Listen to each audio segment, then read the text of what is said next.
Alright guys, just gonna make a quick video here. A lot of people are asking about builds on White Mage. Um, I'll start with the disclaimer. I'm a noob myself.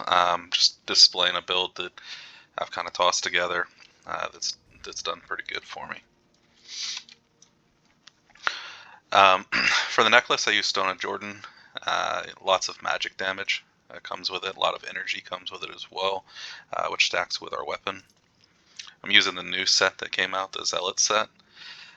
When you're first starting off, I'd recommend trying to use the book as part of the Zealot set until you get the Sovereignty.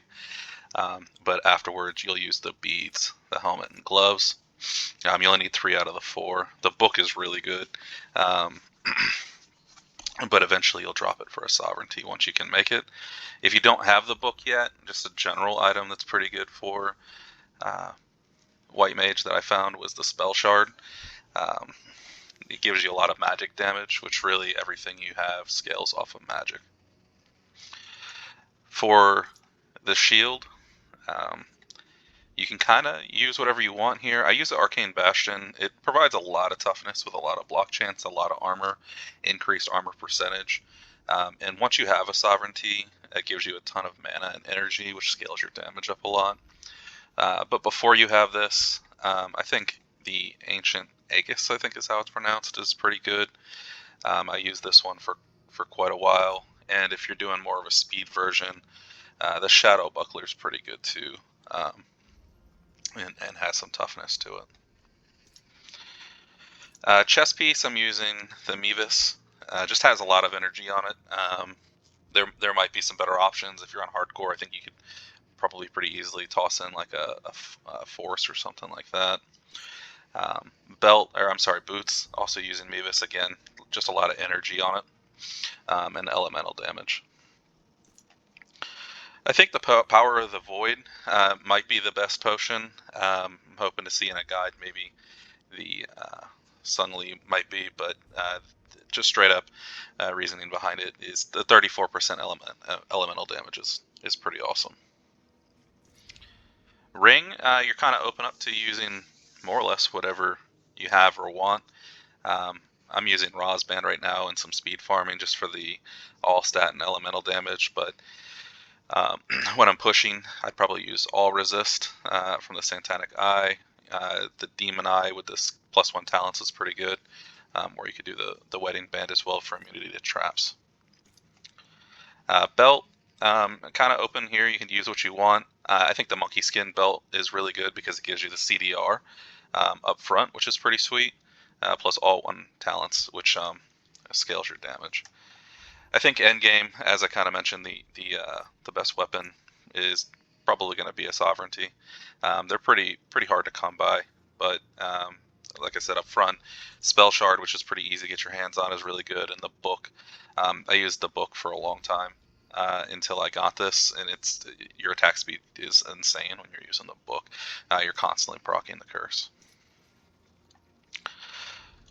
For your talents, you're going to want to stack the curse max. This is where a big part of your damage is coming from. Then you have Restless Spirits. This kind of procs your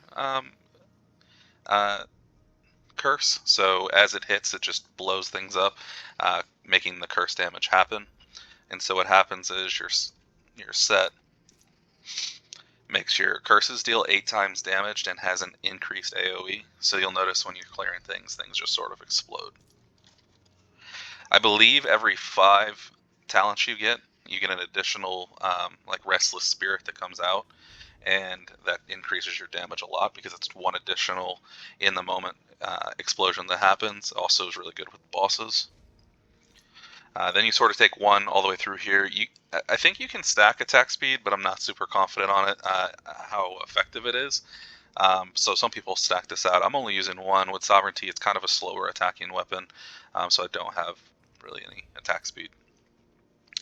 Outside that, then Malediction, you want to definitely max this out because it increases your curse and the magic damage that the enemies take when they are cursed. This is a huge damage increase. And then finally, 1 point in Dark Oath. You always want to keep this active though when you're going through. This applies the curse to everything that you walk by at the cost of some mana, so Up front, you might find that this puts you in a bit of a tough spot if you don't have enough mana regen, but this is pretty awesome. On the other side of the tree, you basically put 1 point in just about everything till Chain Lightning.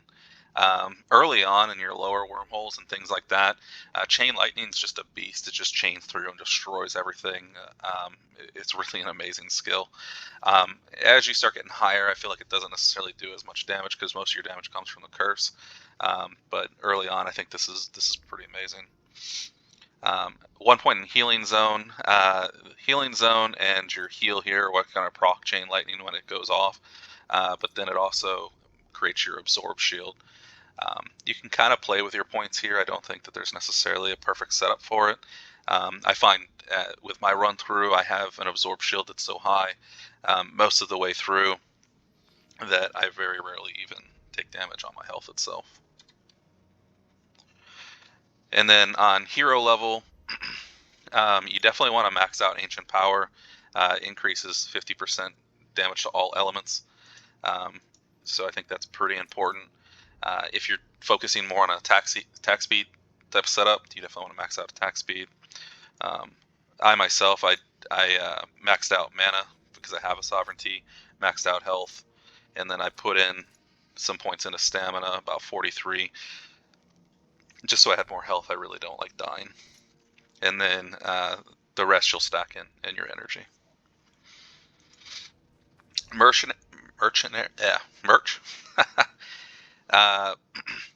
Yeah, I think on this one right here, you definitely want to increase the damage reduction.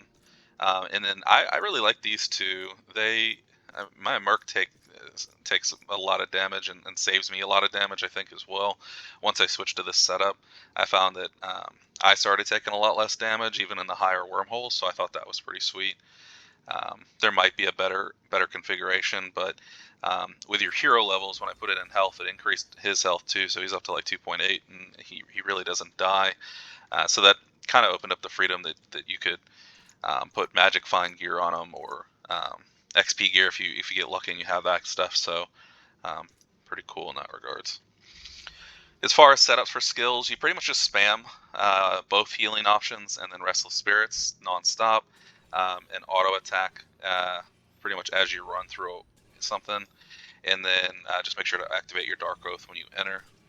I'm going to do a 143 real quick, just so you guys can kind of see the power of this. I'm not clearing the boss. I'm just mainly farming XP at the moment, but as you can see, you just sort of run through, your auto attack procs it, your Dark Oath procs everything, and it's just shredding everything along the way.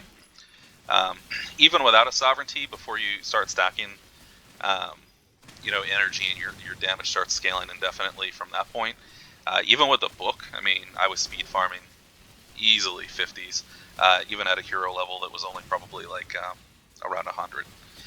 So 40 50s, which is still pretty good. That's like 500,000 give or take XP per minute, as long as you're clearing it in about a minute.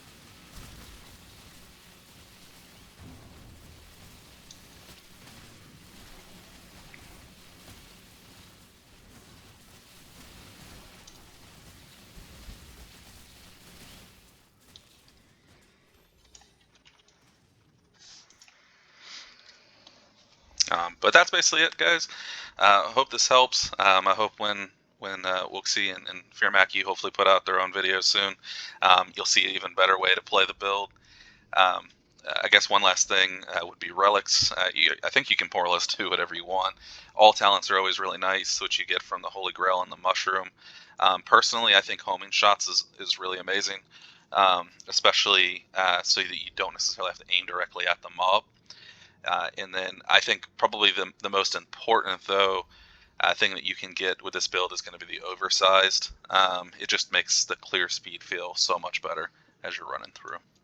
But yeah, that's basically it, y'all. Hope this helps, and have a great one.